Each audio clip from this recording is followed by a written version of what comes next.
Hello again, welcome back to SES TV. I'm your host, Mike Graham. And this is the second part of my two-part special recorded at Pubcon Austin. In part one, I chatted with Brett from Pubcon, Gary from Google, Martha from Schema-App, and Kevin from Purelinq. And coming up, it's just as star-studded as part one, starting with Fabrice Canel from Microsoft Bing, followed by Nalawalla, author of the book Accidental SEO Manager. And no Pubcon would be the same without Duane Forrester from Yext and Ryan Jones from Razorfish somewhere on the roster. So I managed to sit down for a good old catch-up with both of them together. And then we close out in style with the one and only Lily Ray from Amsive Digital. Fabrice Canel from Microsoft Bing was the much anticipated keynote speaker on day two, and with so much chat about AI and ChatGPT going on, it was a packed room with an audience keen to hear what was happening with Microsoft Bing and the integration with ChatGPT and Bing together. In my catch-up with Fabrice, I mentioned that I've talked a lot over the years about the constant issues with crawling the web and the battle to keep the index as fresh as a daisy while bringing in new content. And of course, Fabrice was keen to talk about Index Now and how to use your URLs to notify when your content has changed to keep it current in the index and also ensure that the very latest information is available to the Bing chatbot for the freshest results. So let's just jump right in with Fabrice. Fabrice, you are a keynote speaker here on day two. Thanks very much for joining me, by the way. That is a great honor. For the benefit of those people who will be seeing this after the event who didn't see your keynote this morning, do you want to just give us a quick high-level view of what it was that you were covering? Absolutely. So first, I am from Microsoft Bing. Yes, I should have, just in case you didn't know where Fabrice was from. 20-something years, I think. 26 years, wow. Search veteran at Microsoft. Very long time, very interesting. My passion is to get the whole internet indexed by Bing, only relevant content. So before we do the session, then let's just do a little quick look at your career through Microsoft, because you've done quite a lot of things there. So how did you get to where you are now? Absolutely. So I was hired as a developer and I did some internal application, but quickly I switched to online. I was in France, I was doing Microsoft.com France, and then quickly switched to the US, where I was the search lead PM for searching at Microsoft.com, the corporate website. That was the site number 5th on the internet, the top 5th site. So this was searching all Microsoft properties, which was very interesting in the early days of SEO, where this was search engine were basic and we were using internal technology. When MSN Search started to enable their search engine, I switched to that. And since day one of MSN Search, and I am in this team that became the live search team and then the big team. And I've got the same position to be responsible of indexing the whole internet. So when you think about the history of search with Microsoft, they were a little bit late to the game. And I seem to remember, because I've been around in the industry for a long time, that there was a deal with Inc2Me, which was back in the day, so I think. Yeah, absolutely. MSN Search was powered by Inc2Me in the early days until 2005, and then we switched to this internal technology that we keep improving since 2005. And now we are, many years later, can keep improving it. Yeah, and the reason that came to mind is when I was listening to you in the keynote this morning, is that, and we're going to talk a bit more about Index Now when we get to it. But back in the day, Inc2Me actually had this system where you could pay to be indexed, pay to have your content indexed, paid inclusion, I think it was called, and it kind of reminded me that Index Now is a little bit like that, but you don't have to pay for it, you know? It's free. Here's our content, please come and crawl it. Yeah, absolutely. At the end, the internet is free to use in terms of public internet, and so this is, yes, people can tell search engine, help search engine to find out what to index on their site, and the Index Now is a key in the strategy to help us indexing the content real time. So I was just having another conversation And that subject of index now came up there, and again, it's not a new idea. You know, I spoke to a guy called Brian Pinkerton, as I mentioned, who was the inventor of Webcrawler, which was probably the first full text search engine out there, arguably. And we were having a conversation, and he was talking then about the overhead and how difficult it was crawling the web, because they had to crawl the same content over and over again just to see whether the content had changed. And that has kind of been the way that it's been ever since. But what we talked about then is he was saying that maybe that they would implement some kind of XML kind of feed where you could actually feed directly back to Webcrawler and say, we haven't changed, you don't need to crawl us. It was wide open to spam, of course, as well, so that didn't happen. So the idea has been around, so that the notion of crawling the web is still pretty difficult, yeah? Yeah, this is extremely difficult, especially as the intent of a user have changed. My teenagers are expecting to see the latest content immediately indexing search engine. Yeah. This is not about last week news, it's about what's happening in the world right now. In order that they can chat about it, that they can speak about it to their friends. They don't care about yesterday content, they care about right now. To achieve right now, we need help from the website. So you spoke about XML, yeah, this is sitemaps. Sitemaps is kind of this daily listing of all relevant URL you have on the site. This is still a pull model where we are pulling to see the content has changed, and we have to send HTTP requests. Did you change? And did you change? And did you change? And XNow is the ability for websites to tell us real time what changed on their site. An easy ping notification helping us to discover real time content that has changed on website. This is clearly a game changer. 20 million websites have already adopted. This is an open standard. Very key to have all search engines that are participating aware of all the pings happening on the internet. And this is an internet standard that is growing. We will see more search engines adopting, and we will see also adoption from the backbone of the internet content management system. We just announced today that Wix plan to adopt an XNow this calendar year, and we will see more announcements coming related to content management system, and the top sites that have often non-specific content management system that are building on their own platform. They are also adopting. LinkedIn, eBay, and many others have adopted, helping us again to discover latest content change on the internet. So that's kind of interesting, because the first initiative similar to that was with Schema, and that took a little while, and then everybody's kind of bought into it, and we'll talk about structured data in a moment, but I guess, so in Index now, how many search engines actually take that? Yeah, absolutely. Today this is supported by Bing, Yandex, and Cessnam, that is a Czech Republic search engine. Yep. And again, we will see two are committed to support it by June, two more, and they will announce this on their own time and terms. But we will see potentially few more that are adopting this calendar year. And at the end, this is open for everybody to adopt, and we are speaking to a lot of people this day to have everybody adopting, because it's again a game changer that is helping to reflect quickly your content change in the search engine. And what is even more important is to lower the crawl volume on websites. Exactly. Clearly, we are over-crawling, unfortunately, websites, and XNow help us to dial down and to crawl far less websites, especially as we are learning and tuning the tech to make sure that we are crawling efficiently websites.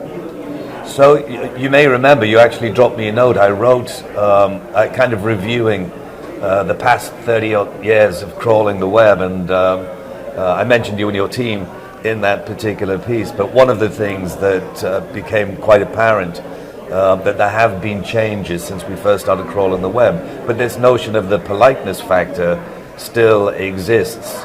Yeah. And it's so important to understand that, to prevent the Bing crawler or Google or whatever it is using up all of the bandwidth on your website, crawling the web, and the end user can't get in because... Yeah, again, fundamentally we see that if you have a blog website, you don't blog right now because you're interviewing me.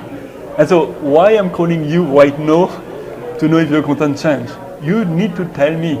Exactly. I don't know. The AI has limitation. but I want your content in index, especially in the new chat experience. New content is very fresh and rewarded because people are looking for it. Whatever is happening in the world, whatever is happening with your latest blog, your latest press release, we want to be aware of it immediately. We don't want to wait, and you don't want to go to sleep thinking, will my press release be indexed? Okay, I need to check if my press release is indexed. No, you want to have your press release immediately indexed. And so this is this game changer about telling search engine what changed on the site in order that we can immediately index it. This is, you can sleep better as SEO, and when everybody is happy, the customer can find quickly the content, we crawl less. This is the perfect setup. Could be a little tagline for you: if you're having difficulty sleeping, use index now. Yes, SEO should use index now. So this is also not only added content, this is also update. Unfortunately, people are telling you, hey, you did a big typo on your title here. Oh, bad. And this is surfacing in search engine. Wow. And you want to get this fix, this content fixed quickly. Here is again ability to get things done quickly. You become in control of what is indexed in search engine. Clearly, we don't let spammer do that, but good people as you, your content update is welcome in search engine. So yes, spam. There is a problem. That's a long conversation. So the other big news with Bing, of course, is everybody's talking about AI, LLM, large language models, ChatGPT. So there have been big changes at Bing. We've already seen that.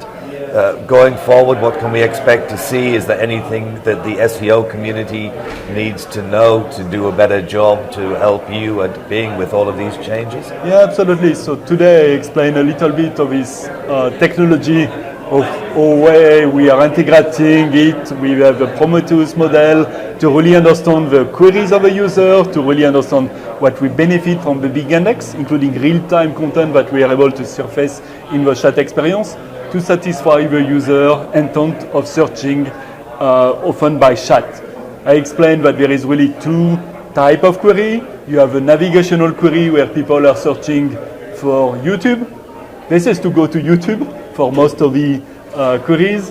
And then you have people that are starting to formulate a longer query and they don't know really what they want, but we will help them and guide them to the solution to their problem. Yep. And helping them at the end to transfer user to the website to finalize their information, knowledge and learning about the content. Then again, what is important for SEO? First, it's a new experience. It's not released widely. This is just a preview that is a limited set of audience. So this is, we are there to learn from the customer and we will tune it and optimize it as needed before broad release. Point number one. So don't expect any kind of really change for SEO from this standpoint. This clicks is not really coming because there is so limited traffic so far on the Bing preview. Again, this is a preview, this is there to learn. What is important is, again, to have the right foundation blocks. Having an index now, having sitemap, help solving the discovery of the internet, the selection of the best content on the internet, and the fetching, because it's really guiding the crawler to what I need to fetch, what I need to download. To the freshest content to as the well. freshest content and to the content that is added, updated, or deleted. You don't want dead links in the search results. So this is important. This is kind of checking the checkbox about, hey, yes, my content will be indexed, will be, the latest content will be there. So that you can focus on writing good quality content. You spoke about markup and schema. That is very important to help search engine AI technology to really deeply understand your content and to surface the most important content. Very important, think your content about your end customer. Satisfied customer. Don't try to satisfy Bing or Google or others. It's all about the end user. This is about the end user. This is about satisfying them, developing an authority about your site, developing an audience, developing information that is really key to help us understand that, yes, you are not a clone of Wikipedia or a clone of another site. You are something that is relevant that customers love, not only through the search engine, but going to your site directly, loving your content, doing transaction of your site and all these things. This is helping your site to differentiate versus these other sites that can be clone of your sites or other sites on the internet. Very key, focus on your content, focus even more on your customer. Yep. So one area that kind of had a little bit of attention and then it sort of disappeared for a while until last year, for whatever reason, it started resurfacing again. There's more attention on the AI and ChatGPT, but last year there was a lot of talk about how big AI, looking at the organic results, how it's becoming more visual, less textual, more visual. So there are certain elements that you can see in the results now which require, using outside of the browser, like access to the microphone, access to your camera, so that we can look at some three-dimensional things, that sort of thing with AR. How big do you think that's going to be? Do you think we should be starting to think more about creating these much richer experiences for the end user? Yeah, so from the chat experience standpoint, this is early. This is something that we are pleased to, we are auditing what customers are doing with this complete new search experience. Today, people are exploring it, discovering it, using it in ways that may not be the way they use it in the future. So this is still tuning and learning. Experimenting. Yeah. We see people doing 2 hours, 4 hours session just to play with this query chat answers. Again, things are evolving. Things will be broader, communicating and more adoption. So things will evolve, and so we are in the phase of learning.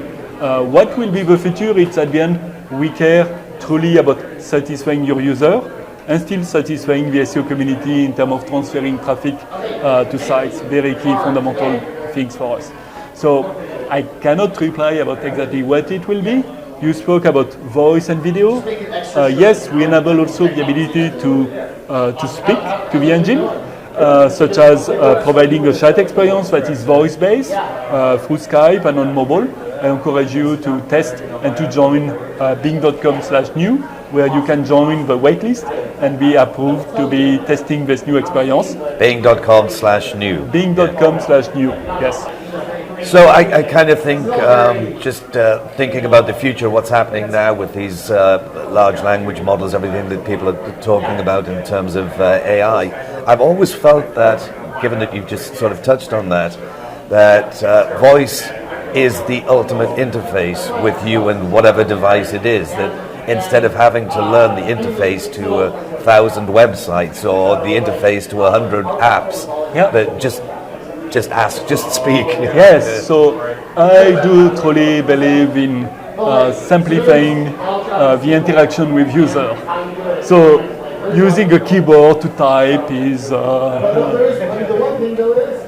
lengthy, troublesome. I do misspelling all the time. And it's because I'm multitasking all the time. So yes, voice speaking is maybe more natural.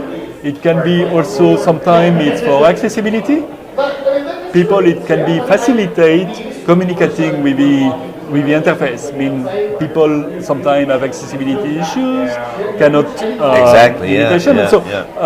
this can be interfaces, or this can be other type of interfaces, such as visual recognition and leveraging that, which is clearly something that Microsoft is focusing on, accessibility and enabling this kind of interface. But voice is obviously something that many people. It was a big deal a few years ago. People were talking voice search. It's all SEO is dead again. It's all voice search. But I think ultimately that interacting with devices purely by speaking to them is going to be the. And it's really about not one interaction. This is this chat mode where you keep interacting with a system to retrieve and reformulate your query. Again, I spoke this morning about navigational intent. YouTube, you want to go to YouTube.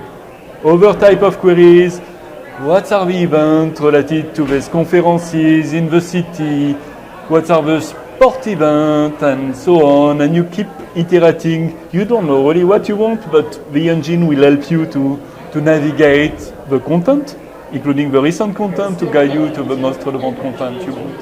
Yeah, which brings me to the conclusion that if you knew exactly what you wanted, you wouldn't need a search engine anymore. Yes, you need a search engine at the end to help Absolutely. you, to satisfy you. If you know that you want to go to YouTube, yes, you type YouTube. But we see people doing a lot of YouTube query in search engine. And so people, yes, want to go to YouTube from the search engine standpoint. Maybe they don't know that it's youtube.com. Yes, so we are here to remind them, hey, this is youtube.com. Yeah, a long time ago, I remember somebody telling me one of the top queries in Bing was Google. Yeah, it depends, and the experience may be different for all user, and the intent may be different for all user, yes. Fabrice, it's been great speaking to you. Thank you. It was a great keynote this morning, by the way. Thank you very much for that. And thanks for taking the time to do this, and look forward to seeing you at the next conference. Absolutely. Thank you so much for interviewing me. Thank you again to Fabrice for sharing his time for a chat and getting us all up to speed with the exciting stuff going on with Index Now and ChatGPT at Bing. And it's up and ready for you to test and play around with right now. As Fabrice said, just go to the URL bing.com/new and you can dive right in.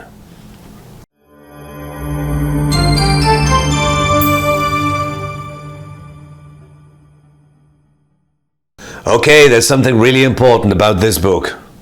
I need to take it back to the library. I know, some people may be thinking, Mike, what's a library? But really, this is the latest book from author, conference speaker, and leading SEO expert Ash Nalawalla.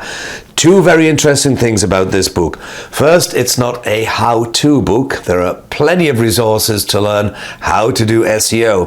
But this book focuses more on the why-do and less on the how-to. And that's important because the intended audience is not essentially the SEO community, although I dare say it comes in handy for everyone in the industry. It's really intended more for the C-suite and senior manager to understand not just the importance of SEO, but also the structure, the management of in-house teams, as well as the management of agencies and vendors. In fact, the most important instruction the book gives, if you take a look, is right there on the cover. It says, SEOs, buy this book for your manager. And the second of the important things is when you finish this one, be ready for a follow-up and another after that, as there are 3 planned in the series. Hang on, there is a third important thing when I think about it. The foreword to this book is written by none other than the founder of Pubcon, Brett Tabke himself. So, once again, let's whoosh on down to Austin, Texas and meet Ash live in person at Pubcon. So this is my friend Ash, and we have known each other, I don't know, since Pubcon 2003. 2003, wow. Yeah.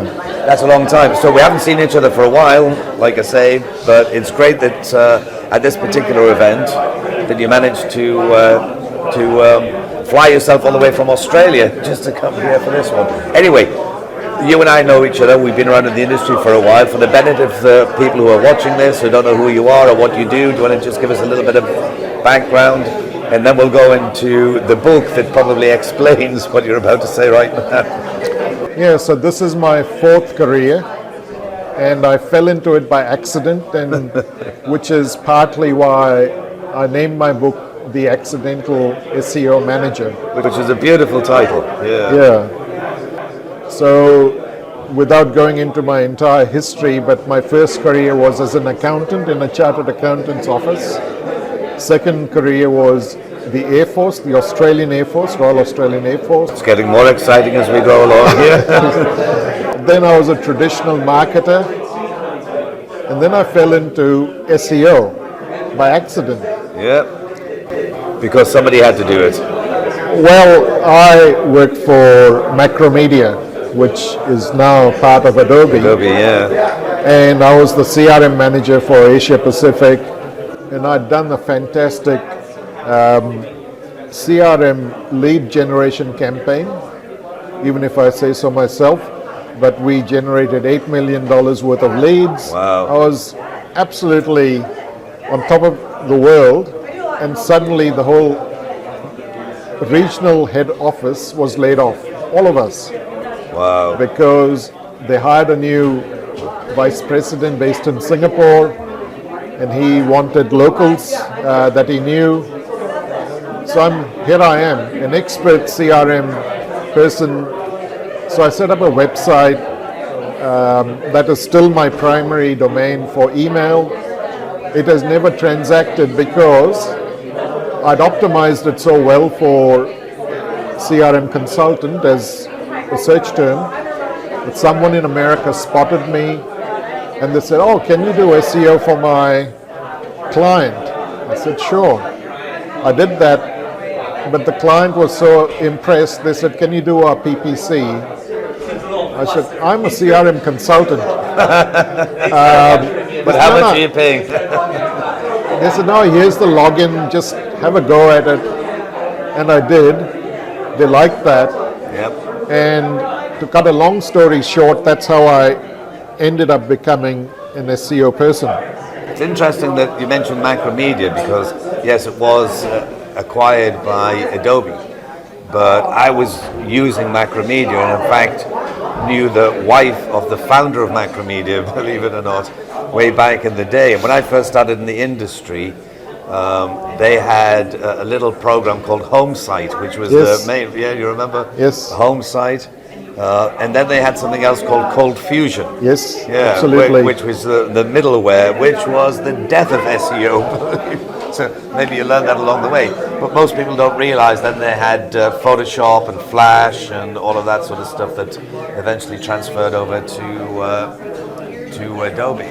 Well, I'll tell you an embarrassing part of that Macromedia story for me. One of our products was Flash. Yeah. And we used to sponsor a web competition for Flash websites. And so all these companies had built their entire website with Flash. Yeah, I remember the competitions as well. And I was one of the judges. And today I cringe at the thought that people would build the website because I wasn't an SEO at the time. Exactly, and I was an action script guy myself when I first started, so I built a lot of stuff in Flash. And then I realized that there was a lot of talk in the SEO industry that Google didn't index Flash, which was not true, by the way, because they could index anything. There just wasn't enough textual content. In fact, you'll remember a guy called Matt Cutts, yes, who worked for Google back in the day. Matt was kind of the voice of Google, and he and I were doing an interview. I think this was like, I don't know, mid-2000s or something, and this subject came up in the conversation. We both started laughing because I said that Google can index Word documents, Excel documents, PowerPoint, all of these kind of things, and yet people seem to think that you can't index Flash, but you can. He said, yes, if you want to find a Flash site in Google, just type the words loading. And I said, or you could have skip intro. I'm like, you think about all of those Flash sites. So that's really interesting because most of the people that I know who've been in the industry for a long time, you say you come from being an accountant, they come from all different areas. It's not like they all came from a technology or a design or marketing. In fact, I once actually was doing a panel and, sorry, it's just talking to you now, bringing some of these memories back, thinking about this. And I was doing this panel and I remember saying, and you don't have to be a rocket scientist to be an SEO. And then I introduced the next guest and she said, by the way, in my previous career, I was a rocket scientist. And I said, seriously? And she said, yes, I used to do trajectory for Patriot missiles. So it goes to prove the point. So you've had this amazing career that kind of, like you say, started by accident. How did the book come around? I mean, why was it that you decided that there's a lot of books out there, and yours is like I said, the title explains that I'm doing this, I'm successful, but that's not what I intended to do. Yeah. So out of my 22 plus years as an SEO, I worked roughly 7 years in agencies, a little bit as a private consultant, but most of the remaining years were in-house in large companies. And at different places, I realized that the problem came from higher up because different companies had different problems, but I came to the realization that many C-suites had ticked a box that SEO is taken care of by someone, either an employee or an agency or a consultant, but that's all they wanted to know about it.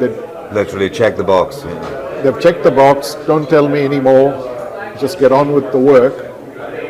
But I've been in different situations where I had internal blockers, and the blockers were all trying to do the right thing for themselves or for their silo. So I had people in IT who would reject one of my Jira tickets or say, okay, you've been deprioritized because of some new product feature. Tell me in dollar terms, how many more dollars will we make if we do your SEO fix compared to this new feature? Yeah. And I said, I don't know. Well, at the time I didn't know. Today in my session, I'm going to show how you can measure what the difference of one position in the Google SERP can be calculated in terms of dollar terms. So I've learned to do some of these things. So we had blockers of other types, like legal would come and say, you can't say best because you cannot prove that our product is the best. So sometimes there would be valid reasons for blocking. Sometimes you could negotiate with legal and say, look, if I put it in the title tag, no one's going to really notice it on the web page because it's all hidden by the browser. And they would say, okay. So at many other places, the blockers could have been product owners. And for example, I've had a situation where faceted navigation went crazy. And Google could create zillions of pages for every permutation. Right. Which is not a good thing. It's thin content. But it was nearly impossible. I don't say impossible, but you had to fight every step of that way. And eventually you got some kind of a compromise. So I say that I've written this book, and there are two more to come, for an audience that won't buy them. The audience for my books therefore becomes the SEOs, because I don't write how to perform SEO. I talk about why SEO is important. And that's a really important thing in itself. I say that a lot. You know, there are lots of people that do the how-to, but the why-do is really important, you know. And I just turned 70, so I'm not even doing this to start a new career as a book author or join a great company or anything like that. It's my legacy to the world of companies, that is, that SEO needs a champion in the C-suite. Whether you call them a chief webmaster or a chief web officer, whatever title you want, if it's got a chief in front of it and they sit at that table, SEO will get far more importance rather than being allocated at a fairly junior position, as happens in many large companies.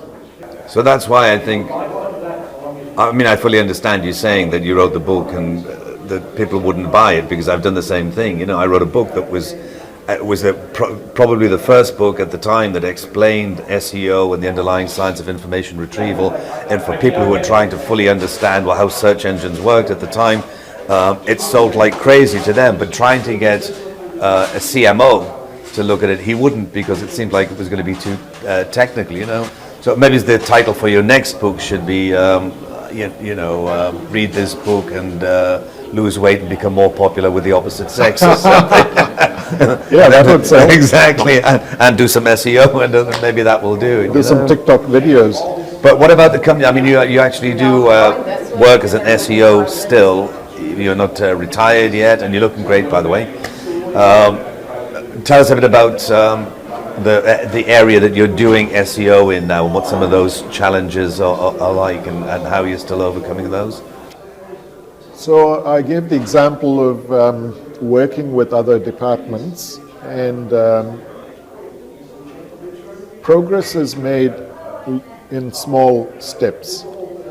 So because we had a lot of URLs, and this is public knowledge because anyone can query Find us them, in yeah, Google, yeah, yeah. and so we had to block Google from seeing a lot of these pages, and tremendous progress has been made. I think there were like 220 million pages when I joined the company. We brought it down to like 4 or 5 million, which is a far more reasonable number. That's pruning somewhat. Yeah.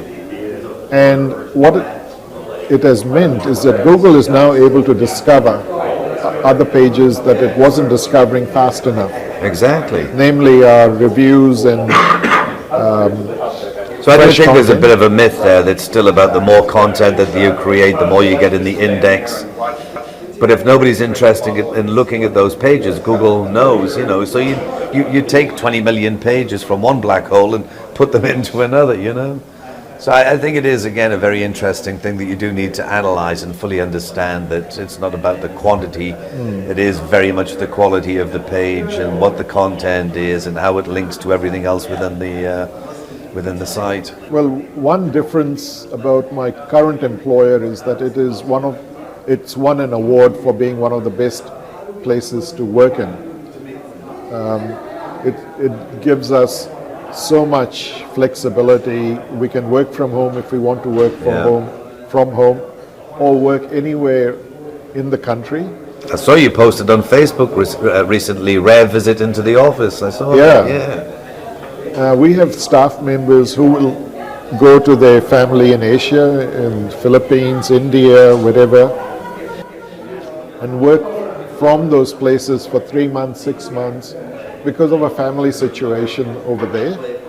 So the company is extremely understanding, and the employees are equally understanding, and they will start their work day like 4 in the morning, their time, just to make sure that they are working in Australian hours.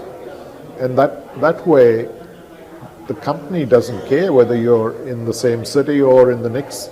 So now we are hiring people in different parts of Australia without a thought. So here's a great question. Can you get me a job at your place?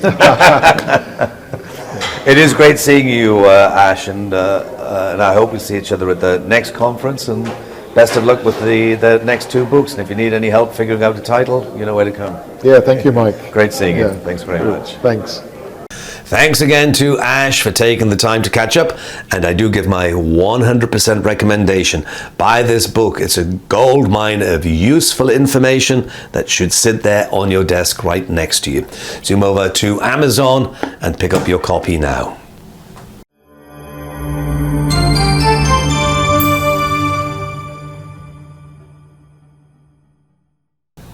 You know, no Pubcon would be the same without the appearance of 2 of the industry's longtime thought leaders, practitioners, and frequently practical jokers. It's always a pleasure to meet up with and hang out with Duane Forrester from Yext and Ryan Jones from Razorfish. You learn a lot, you laugh a lot, and generally have a good old time. One of the best things about chatting with these 2 is it's always unplanned, unscripted, totally ungagged. Certainly one of the best quotes of the series was when Ryan said to Duane, "Don't go off at a tangent," and then said, "Actually, that should be the title of this interview." And to add to the delightfully interesting randomness of our chat, a slight little technical issue happened right in the middle. I wonder if anyone will notice it. Anyway, let's start the conversation. So, Ryan and Duane, thanks for joining me. Thanks for having us. Yeah. I know exactly who you are, but as I've said many, many times, nobody knows you guys better than you know yourselves. Duane, you go first. Who are you? What do you do? And why are you here? All right. Duane Forrester, VP of Industry Insights for Yext. I've been in the industry close enough to 25 years that it's just fuzzy now. I worked at Microsoft for a decade, launched, ran Bing Webmaster Tools there, so I have a long history with that. It's an amazing industry, obviously. If you're watching this, you have some sense of that. Here at Pubcon, I mean, honestly, like Mike, it's, I hate to say it's the granddaddy of all conferences, because it makes us all seem a little old, but it is one of the longest. It is one of the longest established conferences. And every time I come to Pubcon, I see you, I see Ryan, I see people I know in the industry. Incidentally, the same people that I problem solve with offline when I have something I don't know an answer to. You meet these people here at Pubcon. This is where you see people. And I have to be honest, it's amazing to be back here and seeing the turnout of people. The speakers roster for this event is mind-blowing. It's a literal who's who, and everybody showed up. Yeah. It's just fantastic. I was chatting with Brett, who is the founder of the conference, yesterday, and I'll come back to that in a second. But Ryan, who are you? What do you do, and why are you here? I have no idea why I'm here, what I do now. Ryan Jones, I'm Senior Vice President at Razorfish. I help run the SEO practice at the agency. Razorfish, it's old agency, it's been around forever. It went away for a little bit, now it's back, through all the name changes. Sorry for interrupting you there, but I was going to say this is one thing that Ryan is probably the only person qualified to say, that he's worked for a company with 10 different names, and it's all the same company. Yeah, so I've been here at what's now Razorfish for 11 years tomorrow. Oh, wow. Yeah. Wow. Happy anniversary. Thank you. Yeah. I just realized that. Yeah. That's cool. But I've been doing SEO since before Google was a company. Prior to that, I was a software engineer. That's my background. So I love to play with the intersection of code and SEO and just geek out. And like Duane said, I'm so happy to be back in person at conferences. It's like I haven't seen Mike in 4 years now. Right. Yeah. And pesky little thing called pandemic, I think. That's, well, I don't know, Mike. Every time I see you, you're flying somewhere. I can't keep up with you. So I'm trying to avoid the pandemic. Exactly. One step ahead globally. Actually, that's true. Just going over the tangent here, but when I had to go to the UK, it was at my mother's funeral, unfortunately. And when I was flying there, we heard about this thing that was a new virus, and this is just like right at the very beginning. And I stopped in Ireland on the way because that's where my family's from originally. Right. And I went to the UK. And then on the way back, there was a great restaurant in Brussels that my wife had never been to. I thought, well, we're in Europe, why not? So we popped into Brussels. This is going somewhere, by the way. So we popped into Brussels and had dinner there. And then the following day, we flew back to Newark, coming back home. But the thing that was bothering me was that I noticed on the way to the funeral that they started talking about this virus thing. And then the first case was noticed in Dublin, where we had just been, and then I got to the UK, and they said there were cases there. Then when I got to Brussels, they just announced there was one there, and I said, I said to my wife, "Are we ahead of this? Are we spreading it?" So when I got back to the US and got back home, that was it. I went into the apartment, locked the door, and didn't come out for 2 years. So you're the reason we had no conferences for 3 years. Could well be me. It's all Mike's fault. Okay. Note to oneself: edit that piece out. Okay. So I was talking to Brett yesterday, and we're just saying how great it is. It is the granddaddy, as such. It's been around for 23 years. 2000 when we started. So here's the thing: you guys have been attending this conference and the other conferences as regular speakers. So you've covered just about every topic. What was it this time? What were you covering this time? I was diving in on kind of the intersection of. Hold on to yourselves now, because this is going to be a shocker. AI. Yeah, I heard of that. What is it? It'll be a thing shortly. You'll hear about it.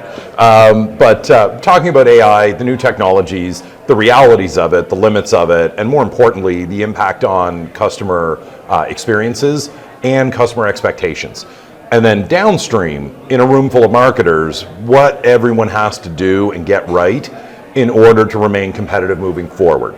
because you guys know this, you've lived through all of this, and many of the folks watching will understand this. Like, SEO is dead, SEO is not dead. Like, there's all these refrains. We heard it this morning straight from Fabrice at Bing. SEO will never die. It will always be needed. I just wish we didn't have to call it that. Right. I kind of, yeah, like it died. SEO killed it, and then SEO yeah, killed that. exactly. But the reality is that we are sitting at the intersection right now of something that is about to become very different than what we used to live with. And it's not going to happen instantly the way people seem to think it's going to be. But over the next few years, these new technologies are going to define new areas of focus. And there's going to be lots of crap along the way, but we'll wade through it because that's what SEO does every month, is evolve. I heard that mobile's going to be big. Voice search is going to be big. Now it's AI. I mean, seriously, is it really?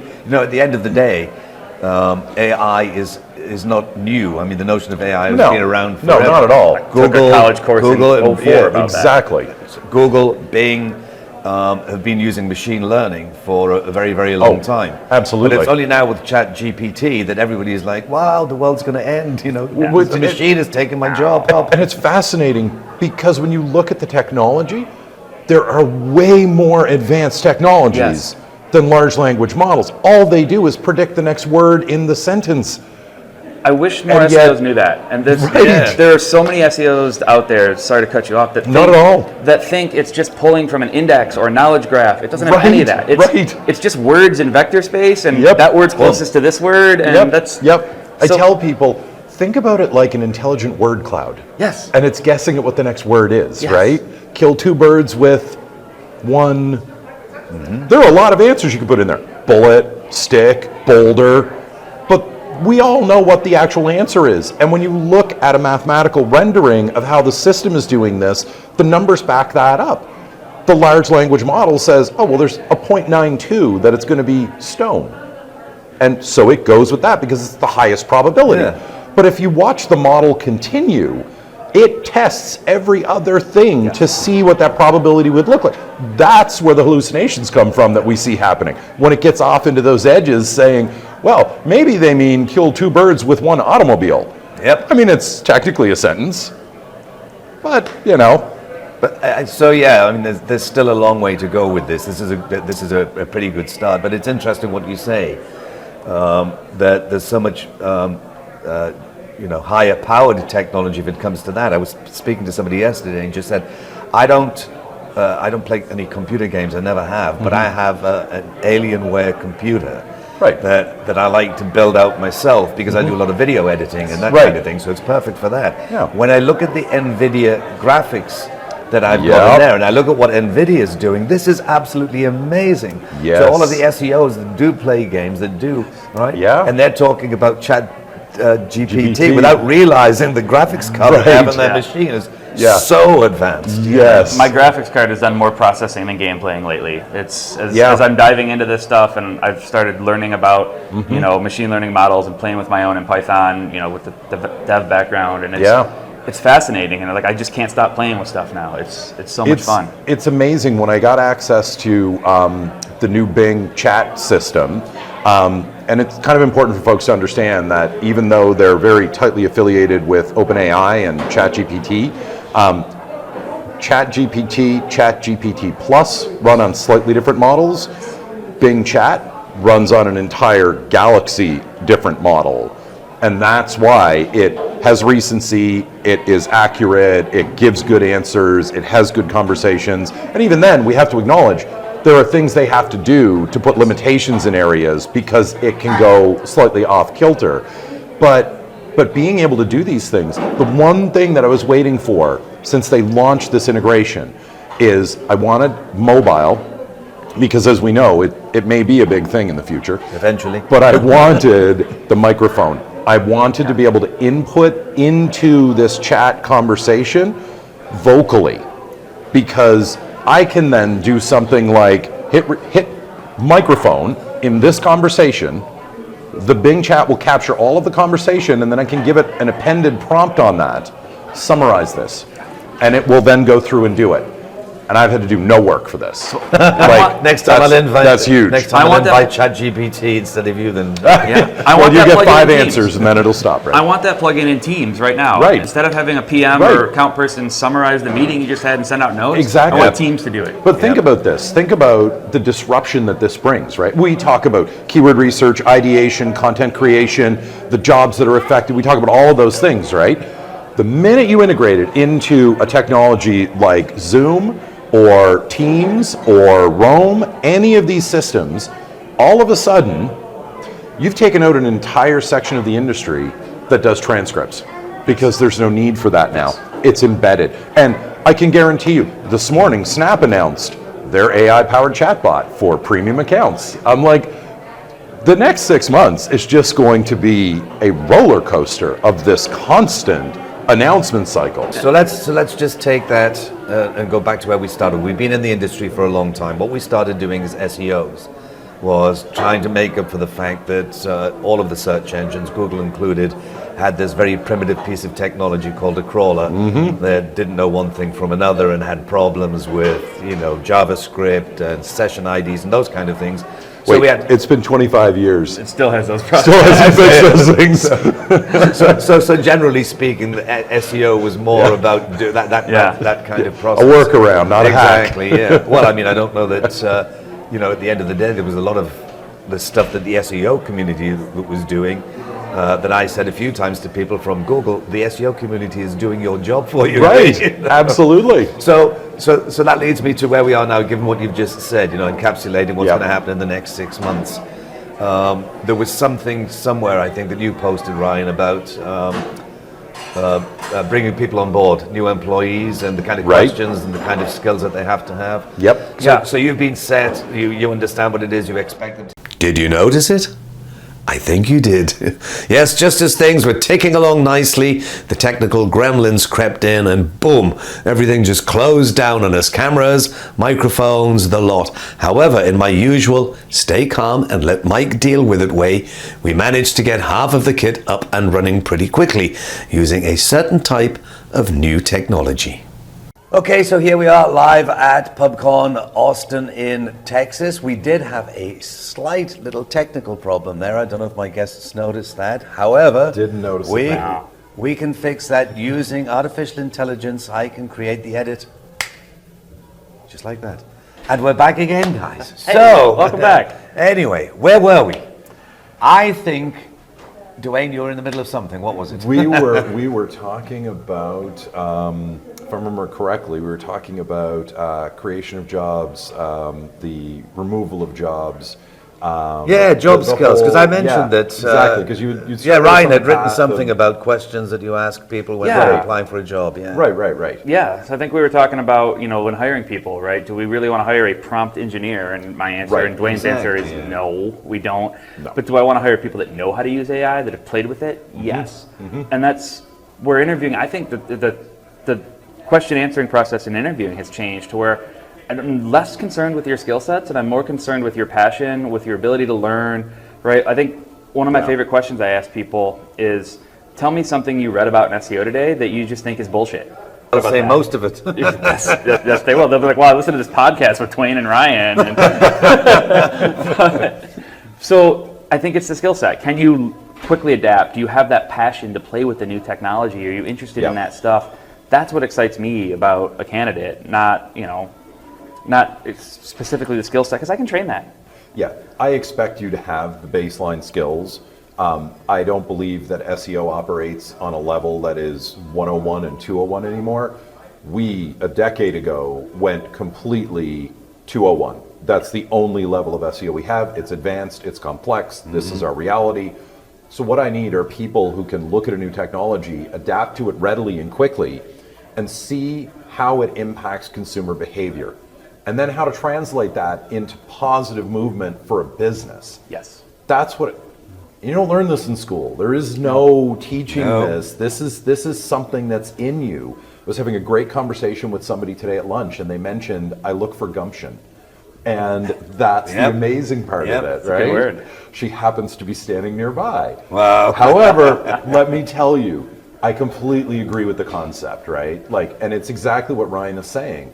I want someone who, when I'm sitting in an interview, they are radiating an energy. They can't wait to talk to me about GPT, OpenAI, DALL-E, something that's new, and they're excited about how they're using it. But is that going to impress you that they lead in by saying, I know all about this AI stuff now? It won't impress me if they lean in and tell me they know all about it. What will impress me is if they demonstrate to me an understanding of the technology and how it impacts businesses and people's behaviors. And if you can do that by telling me how you're using it. Yes, show me your side project. Exactly. I want to know what excites you, right? I recently posted this up on Facebook or on LinkedIn. I want to know what your balance is. Mine is camping in the desert. So I want to know. I assume you do your job and you do all of that. But when you have something that is new and exciting, and you have something that excites you in your life, I want to see what you created from that. Yes. I loved your tent, by the way. The one with the pizza oven or whatever. Yeah, with the little, it actually does have a pizza oven. I didn't have it for those photos, but it's a wood burning stove and a hot tent, and it is a game changer. It's a whole new definition of glamping right Game changer for winter camping.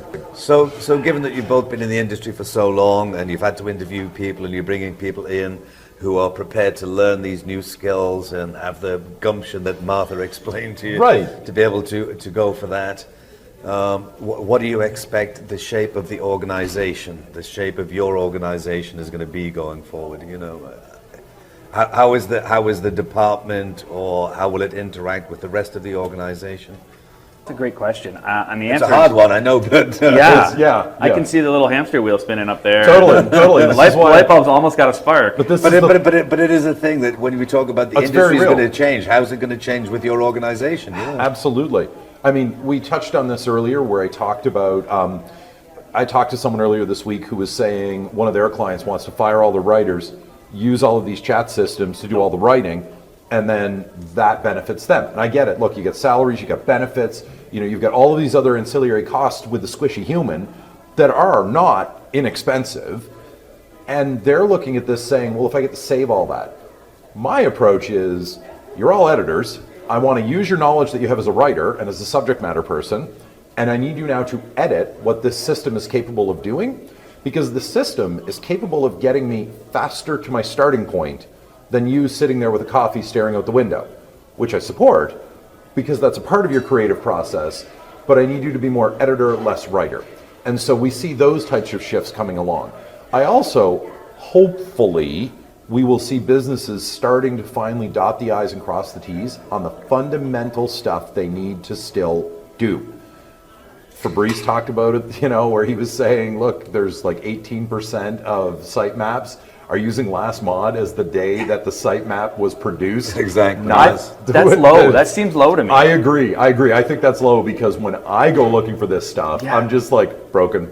Like, and I know that from my history being inside Bing, that it's like, that's garbage, you're just skipping it, and yet you're putting time and effort into that, and you think you're doing something with it. It's like, no, complete waste. And I think that, so those things, those still need to be done, right? This is very much a garbage in, garbage out proposition. Large language models, they're predicting the next word. If you feed them garbage, you get garbage. Exactly. Yeah, so we still have to do all that fundamental stuff. What this does is clears the way for, you stop arguing about keyword research, you start arguing about topics and about expanding topics and about new ideas. It makes it easy for ideation. In 30 minutes, a team of 4 people could come up with more ideas than a team of 6 people could in a whole year previously.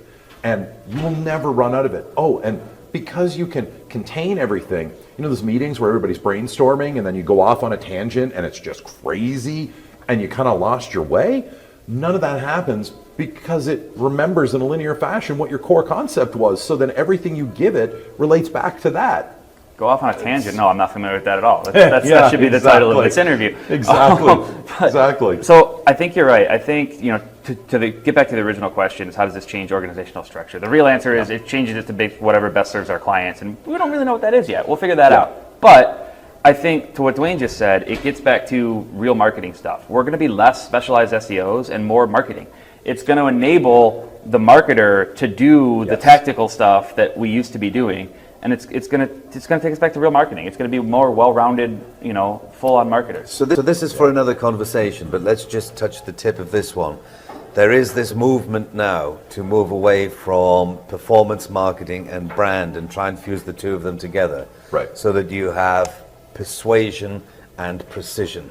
And that's the way that people look at it now. And I think that is an organizational change. It has to happen culturally within the organization. Agreed. So I think what you're saying, Ryan, is apart from all of these technical skills that you need to know and all of the other stuff that goes with SEO, you have to understand what the organization that you're working with, from a marketing point of view, what it is they're trying to do. And what your customers want. You have to really, it gets down to customer intent and customer needs, and it's not enough anymore to just be an SEO keyword research person or copywriter or technical SEO. Yeah. You're gonna need to know a lot more than that in the future. I agree. I've had a lot of coffee, by the way, staring at a blank screen. Right, I might miss that. But the one thing that happens, and because you write a lot, and Ryan, you're the same, but isn't it just magic when you're staring at that blank screen, drinking that coffee, and then the first words appear? It just happens within minutes after that. And I don't think that goes away, okay? I think what this does is it solves for Sunday afternoon for Monday's deadline, and you can't force it. So you can't start with the blank screen anyway. You could, but you don't get there because your time is compressed. So this is your parachute. So journalism is an interesting concept, and we talked about this briefly yesterday over drinks. We'll bring it on to video now and record it. But I'm hoping it goes the other way. So we've seen children's books get published that are written by ChatGPT.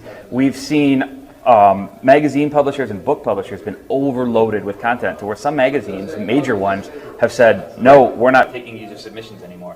And I'm hoping, I don't know if it's going to happen, it's probably not going to happen, but my hope is that maybe this pushes things the other way to where journalists become more valued and there's more on-staff, full-time people, not part-time people, right? No more contributor model that isn't working right now, right? Yep. It's maybe this helps fix journalism, because we have the problem where the bullshit is free, the fake news is free, the good journalism's locked up behind a paywall.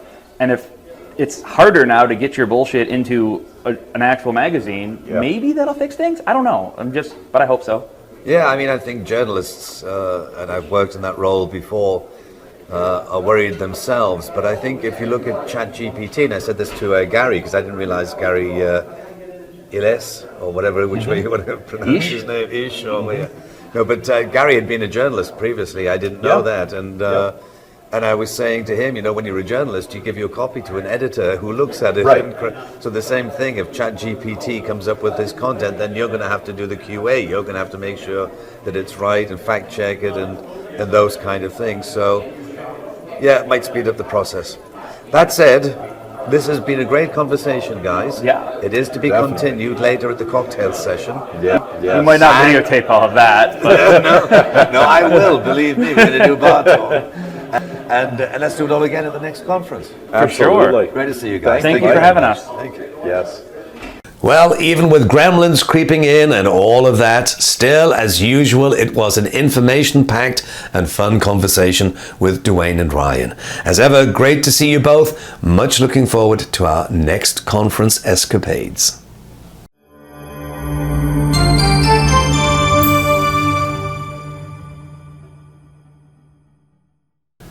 This has been so much fun, and still one more to come. If you are in the search and digital marketing industry, there's no doubt you'll know my next guest, as she's one of the most popular speakers on the circuit.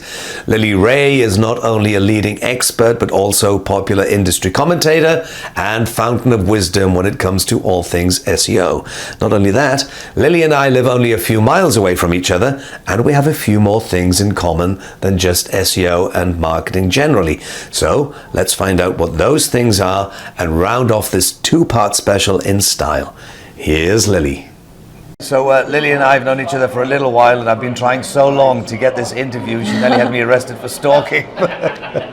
Anyway, I'm so glad you could make it. Thank you for giving us the time.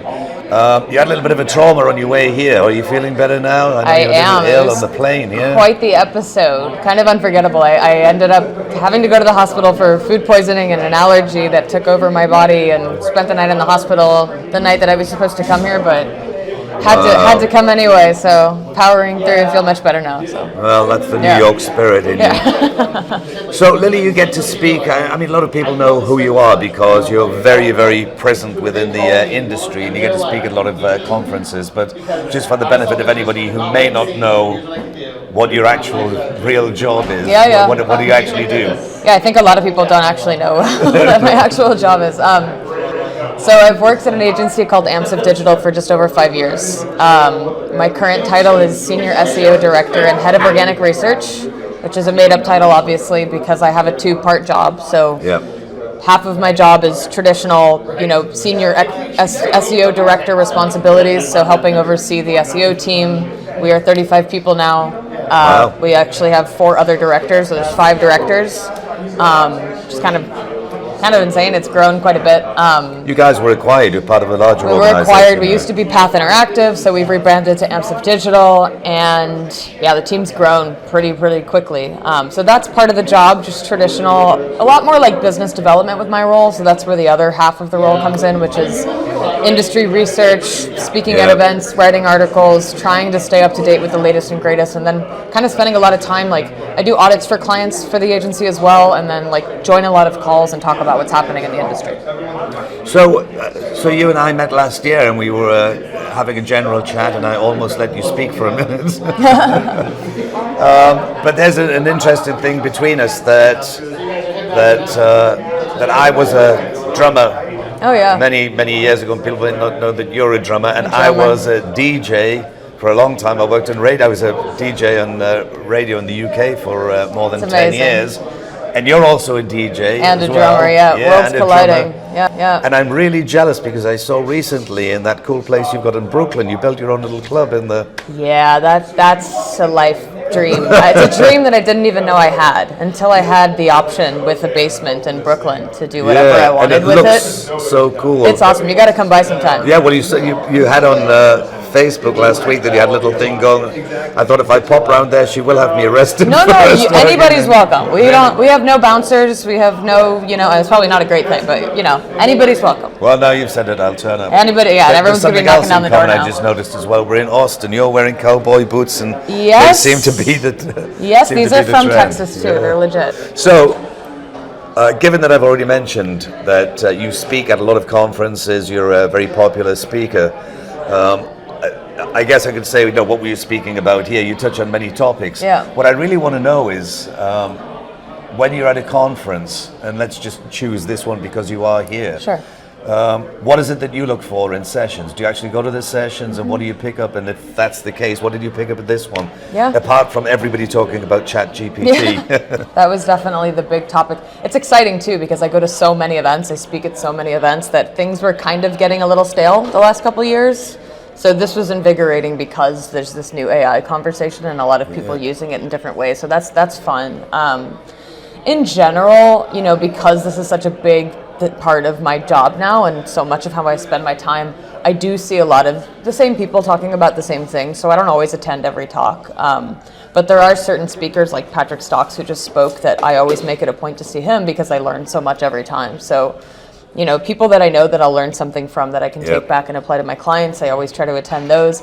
But realistically, it's hard to attend all of them because you get tired, especially after speaking. It's a lot of information. Speaking is like a kind of an adrenaline rush. So sometimes you have to take a moment to go back to the hotel and breathe a little bit. But there's so many incredible speakers. I mean, this time around, I was interested in technical SEO, definitely wanted to hear, Bing's keynote. And really how people are using the new AI tools is pretty interesting. So I did, so kind of like you in my career, I was speaking all over the place. And then instead of taking a break, I actually ended up running the conference. So I burned myself out big time, believe me. Quick road to burnout for sure. But it's so nice that after that little pesky thing called the pandemic, that at least we can get together in person and real life at a conference now. So nice, yeah. So in terms of the whole ChatGPT thing, I've talked to everybody about that, but machine learning and AI has been around in the industry for a long time. The interesting thing mainly about this one is it's kind of like, mobile is going to be big, and mobile was going to be big for years. Voice search is the next thing, and SEO is dead again now because of voice search. And it's the same kind of thing with ChatGPT. I was lucky. I spoke to Gary from Google this morning. He did a keynote. He wasn't able to talk a lot about what they're doing with AI there because he has to get permissions and those kind of things, you know. But I was able to ask him what's on the tongue of a lot of SEOs about generating content for Google or generating content for search using ChatGPT. And he didn't seem too bothered about it. He said, basically, at the end of the day, I don't care how you create the content. If it's the quality content that the end user wants, you know.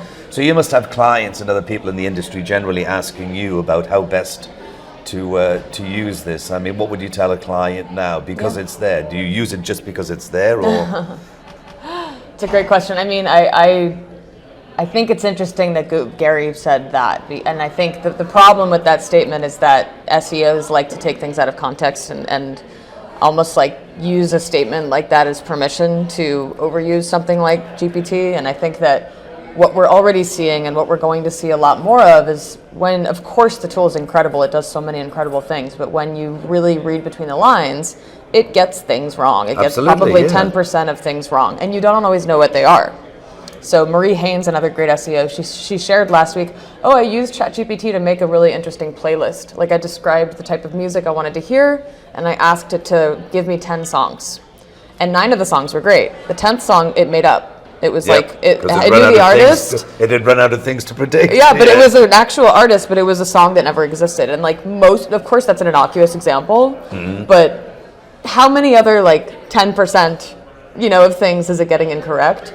So it's, for me at this moment, we are not recommending to clients in many cases to use it to like take the content from GPT and put it on the site. We're using it for all kinds of purposes to like speed up, like Excel formulas and robots.txt directives and regex commands and things that like speed up our process. But I certainly think everyone's going to bombard Google and search engines with this content now. So I think for what you would call very kind of pragmatic uses like terms and conditions and boilerplates and those kind of things, it's fine. But when it comes down to the creative, one of the things that I said, I didn't realize that Gary had been a journalist in a previous life like me, and I explained to him that even when a journalist creates content, they have to give it to an editor where it's copy edited, and so if you're going to use ChatGPT, then you actually do have to have QA. You've got somebody else to fact check it and get it right, Yeah, well, it just seems like right now as it stands, everyone's saying that, like, you need to bring in an expert, you need to bring in an editor, and I'm like, at what point does it just become, is it really saving us that much time? You know what I mean? Because I absolutely agree with you. It's 100%. Not learning from the feedback. No, you know exactly. What I mean? Yeah. With the human, it's like, next time I won't make that mistake again. GPT's not going to do that. So by the time you've created the content, weeded out the 10% that's not correct, fact checked every line. You could have just said to a copywriter, write this for me, right, please. and someone who knows what they're talking about. Yeah, it's like, exactly. Yeah. So, other than the fact that ChatGPT seems to be on everybody's mind at the moment, there are a couple of interesting things. I got to talk to Fabrice today as well. I saw his keynote this morning. I thought that was kind of interesting because Index Now is an idea. It's a thought that's been around for a very long time. And I explained to him that 20 years ago, I spoke to a guy called Brian Pinkerton, who was the inventor of WebCrawler, which arguably, with Google in there, was the world's first full text retrieval search engine. And back then the web was huge, it had millions of pages. And he was explaining to me all those years ago that the problem that they've got with crawling is they never know when the pages change, so they have to keep crawling the same pages over and over again. And as the index begins to grow exponentially, this is a huge overhead. It costs a lot of money to keep doing that. And in the conversation I was having with him, he said, if we could do something where the webmaster could let us know whether it had changed, he said, we were thinking about like an XML feed. This is 20 years ago, where you can say, don't crawl me because nothing has changed here. But it was wide open to spam, as you can imagine. And yet when I was listening to him talk about Index Now, which has been around for a while, it's the obvious thing to do. And it's a great initiative. Because, again, it's the only one, I think, since Schema.org where the search engines did collaborate a little bit, this one might work. Yeah. But I think it's a great idea. Well, it's interesting. I mean, to your point, it's been around for a little while. I know people have experimented with it with good and bad results. But it's interesting to hear about Index now again in the context of this new chatbot, because if you connect the dots, it's pretty clear they want the chatbot to be updated in real time. So the only way that they can have updated information is if sites are indexing that information quickly. So it will be very interesting, and we're already seeing it with Bing's chatbot, that it is completely up to date. Like, it knows articles that were published the same day. But that's for sites that are indexed quickly, and like efficiently. And history does kind of repeat itself, because another thing that I reminded him of back in the day before Bing was Bing, Microsoft results used to come from a search engine called Ink2Me, which used to send a lot of results, and then they started a system called paid inclusion, where you could actually pay Ink2Me, or Microsoft as well as it was back then, to come and index your pages. You actually just sent them a link, a list of, but you had to pay for it, So it goes full circle. So what else is new for you? When is the next conference? You're traveling all over the place, so Yeah, this is actually the start of another little conference tour. I did one last year that was similar. Last year I spoke at this time of year, it was like, I think 7 talks in 5 countries in 5 weeks or something like that. So I'm doing the same thing next week. I'll be heading to Europe. And do you know which country and time zone you're in right now? Just checking. Yeah, the middle of the U.S. somewhere. I learned this morning that it's not the same as New York. I was like, I think I'm on Eastern time. But it's Central. Not. Yeah, but okay, that makes sense. Literally Texas, of course, it's Central. Yeah, my body just gets used to it at this point. It's like I just have to keep going and going. But so a lot of talks this year, and it's fun because there was a minute when I was like, I'm kind of talking about the same thing over and over, as much as I hate to do that. But now it's like every week there's something new to talk about. Yeah. So it's exciting because you get to kind of innovate and talk about new things in different places. It certainly has generated a lot of interest. That generated a lot of content, this whole ChatGPT thing. A lot of content. Interesting to see what comes next. Anyway, thanks for taking the time. I know you got a dash. Been great to see you. Yeah. And be careful, because I will turn up at Please come. place. It's open to all. It's a, inclusive space. I appreciate it. Cool. Thanks very much, Lily. Have a safe travels. Thanks so much. Take care. Thank you so much to Lily Ray and to all of my friends and colleagues who were happy just to hang with me and chat at Pubcon. And that's it for this 2-part special. I'll be back soon with another edition of SES. And if you'd like to know who my very special guests are on the next one, just whoosh on over to searchenginestuff.com, leave your name and email address, and I'll personally send you an alert when it's available and ready to go next week. That's it for now. Peace and love to all. Catch you on the next one.